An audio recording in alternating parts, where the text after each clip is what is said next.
Hi, Bryce. So I wanted to go over the pieces that you seem to be having the most trouble with in the quizzes.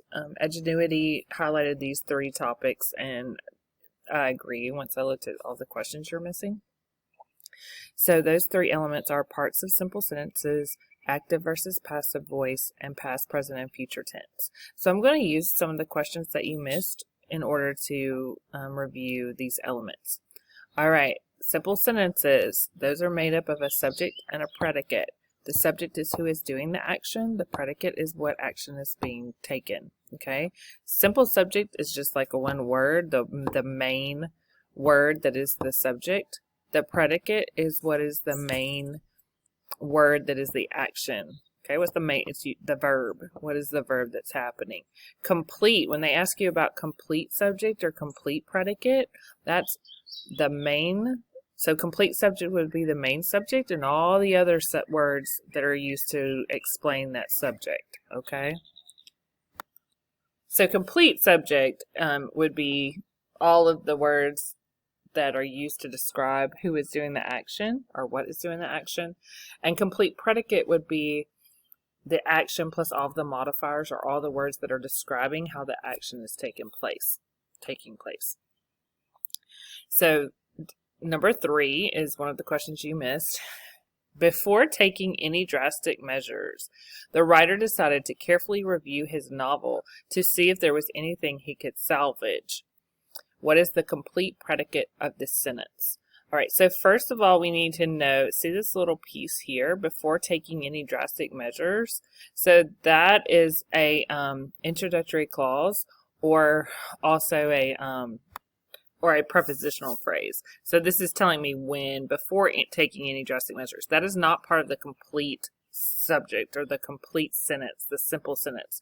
The simple sentence is the subject and the predicate. Okay, so here we have, we don't even have to look at before taking any drastic measures. That's not a complete sentence. So let's look after our comma. The writer decided to carefully review his novel to see if there was anything he could salvage. So we know we have a complete subject, or the subject. The subject is writer. Complete subject, the writer. Okay, so now we have to figure out what's the predicate, and around the predicate, it's not just asking for the simple predicate, it's asking for the complete predicate. Okay, so the complete predicate is only going to be what the subject did, what is the action that's taken place, and all the words around it that help explain that or help to support what the action is. So I'm not going to give you the answer here, but I want you to think about, from what I've explained, what the complete subject or the complete predicate is. What would be the answer? Before taking any drastic measures, the writer. First of all, I told you this is a prepositional phrase, but even if you didn't know that, is this telling me what the action is? No, it's telling me when it takes place, and it includes the writer, but that's the subject, that's not the predicate. The writer decided to carefully review his novel. Is this talking about the action? It is, but what is it also including? Writer. Well, the writer is the what? Subject. So that is not just the complete predicate. It's asking you only what the complete predicate is. Decided to carefully review his novel to see if there was anything he could salvage.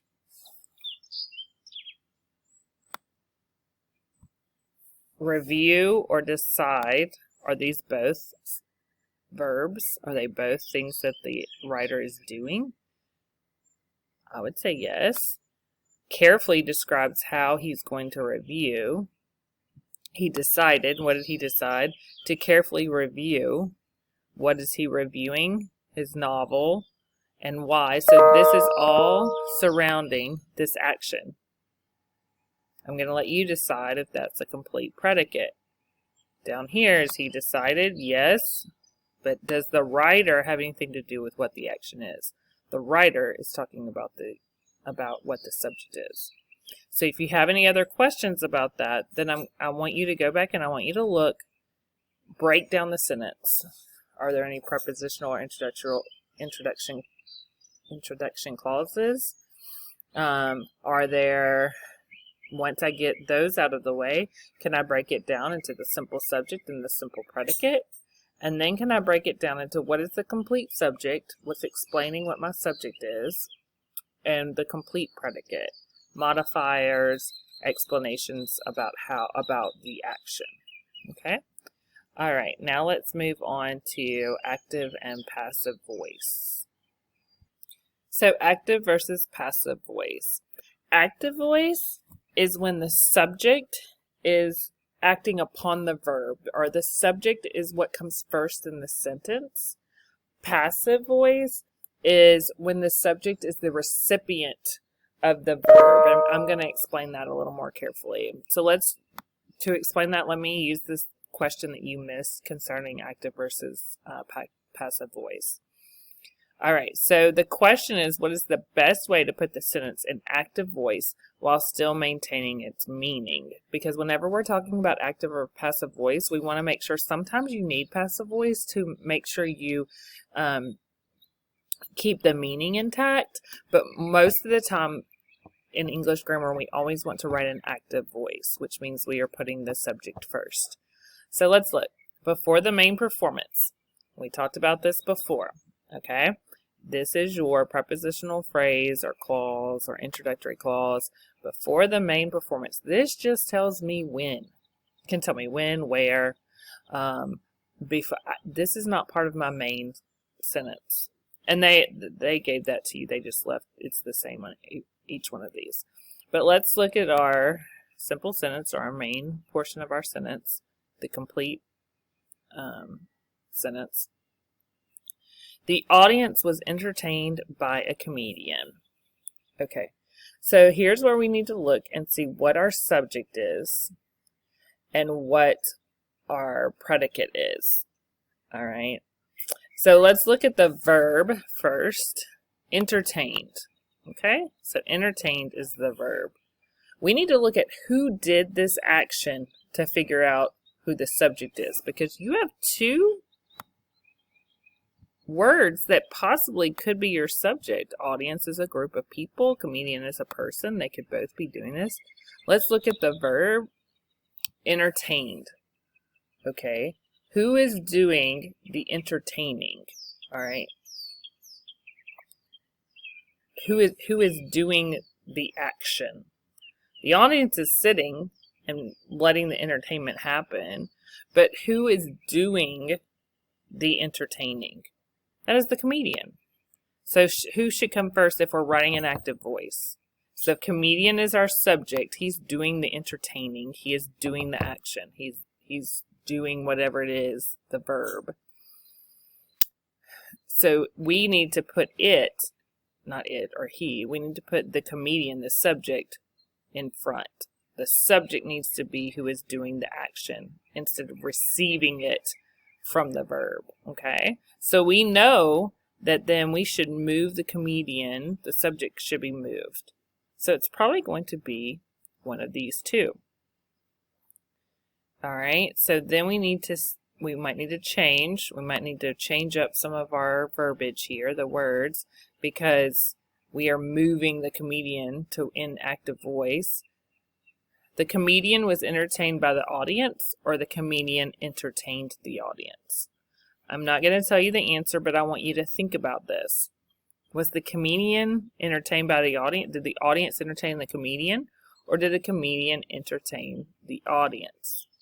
Which one is a much more straightforward sentence telling you, here's who did the action, and they did the action to whom? To this group.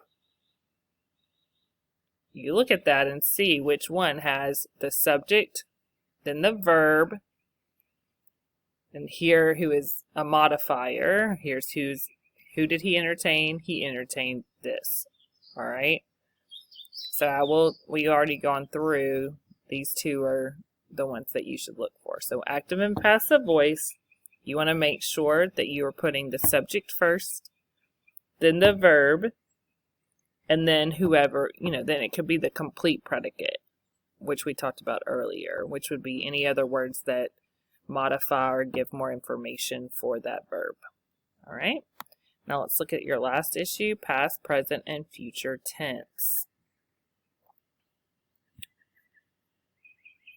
Oh, hold on just a second.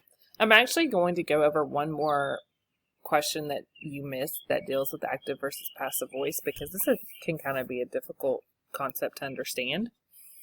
So we're going to look at the end of the day, introductory or prepositional phrase. We've already talked about that. That tells me when. The dusk was filled by the coyote's haunting call. Okay. So now we need to look at what is my verb, or who is my subject, what is my subject, and what is my verb. Okay. What is doing the action? If we're talking about, so the dusk was filled. What was it filled by? Something filled it, okay? The dusk is not the subject because it is what was filled. That's not what did the action. We have to figure out what is doing the action. Well, here, the call is doing something. What is the call doing? So here's my subject. So it should go first. So here's my subject. What is it doing? It's either filled or filling, whatever or filled, because we're in past tense. What did it fill? Because here that would be my predicate. That would be my subject. That would be a simple predicate. Complete predicate would be what it filled. What did it fill? The dusk, which is going to be your modifier. All right, so let's look down here at our options. The coyote's haunting call filled the dusk. I'm going to let you decide. Does that have your subject? Okay, is that your complete subject? Haunting is describing the call, but it is in the correct order. It's the coyote's call, and they've given you an adjective describing the call. Because the call is the noun here. He's not calling, they're saying the call was the noun. Then, what did it do? Our predicate or our verb. What did it do? It filled. What did it fill? It filled the dusk. Is that an active voice? Now look down here. This is similar. The coyote's call haunted and filled the dusk. But in our original, we have to maintain our meaning. In our original sentence, did it tell us the coyote haunted, or that the call haunted something, or was haunting used as an adjective to describe the call? Here it is a adjective describing the call. So then look at your other options. Was the call haunting? I don't think that's what the meaning says. You have to break these sentences down when you're looking at active versus passive voice. All of these grammar questions, you're going to have to break your sentences down. And in order to do that, you have to know the specific pieces and what the subject, what the predicate is. Listen back over to my explanation, and you can also go back to the lessons in your session. All right, now let's move to your last one, the past, present, and future tense. Okay.